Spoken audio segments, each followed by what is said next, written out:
যে ছোট্ট একটি অফিসে এ ধরনের দুঃখজনক নেককারজনক ঘটনা ঘটল, কেউ মুখ খুলছেন না। আমরা সেদিন স্মারকলিপি আমাদের কামরান সাহেবের নেতৃত্বে, তার মার নেতৃত্বে শিশু বাচ্চাকে নিয়ে আমরা, শিশু বাচ্চা কেন যাবে ডিসির অফিসে?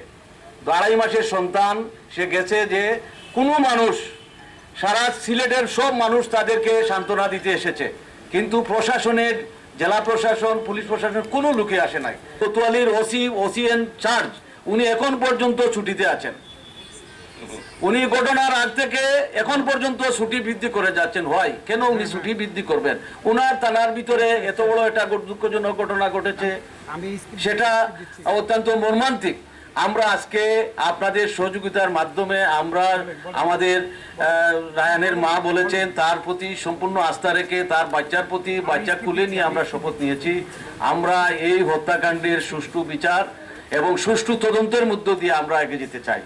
তাকে সাসপেন্ড করা হলো, সে চলে গেল, সে কোথায় চলে গেল? কোনোদিন তো এই সরকারি লোক, সরকারের ঊর্ধ্বতন কর্মকর্তাকে না জানিয়ে কোনো জায়গায় যেতে পারবে না। সে গিয়েছে।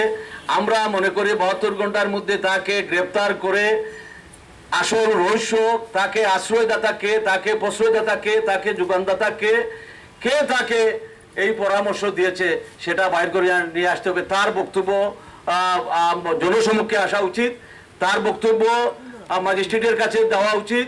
এইগুলা তাকে গ্রেপ্তার করা অত্যন্ত জরুরি। গ্রেপ্তার না হলে একটা ধূম্রজাল সৃষ্টি হবে, কারণ এই ধূম্রজাল সৃষ্টি করে অনেকেই অনেক ফায়দা লুটার চেষ্টা করছে। এই মামলাকে বিভ্রান্তিমূলক নেওয়ার চেষ্টা করা হচ্ছে, এই মামলাকে কাষ্ট করে নিয়ে যাওয়া হচ্ছে, অমুক জায়গায় নিয়ে যাওয়া হচ্ছে, নানা বিতর্কের সৃষ্টি হচ্ছে, এবং যে রায়হান মারা গেছে তাকে নিয়েও বিতর্কের সৃষ্টি হচ্ছে। আমরা বিতর্ক দেখতে চাই না। আইনের লোক, তারা মানুষের জানমালের নিরাপত্তা দিবে, মানুষের নিরাপত্তা দিবে, তারা তাদের হাতে আইন, তারা আকবর আইন তার হাতে নিয়েছে।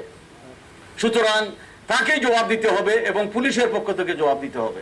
আমরা তাকে গ্রেপ্তার চাই 72 ঘন্টার মধ্যে। আর যারা তাদের কাস্টডি, আমি গতকাল দেখেছি পুলিশ কমিশনার বলেছেন বাকি আসামি তার কাস্টডিতে আছে।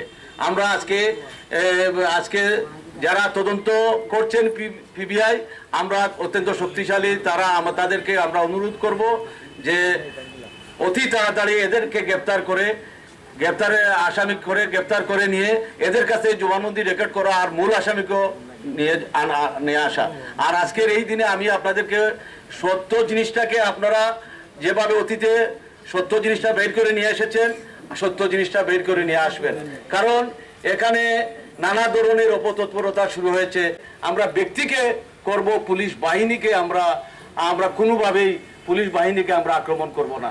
পুলিশ বাহিনী কিন্তু আমাদের জাতির সংকটকালে পুলিশ বাহিনী, জাতির যত দুর্দিন আসে, আপনার আমার নিরাপত্তার জন্য পুলিশ বাহিনী যথেষ্ট ভূমিকা পালন করে যাচ্ছে।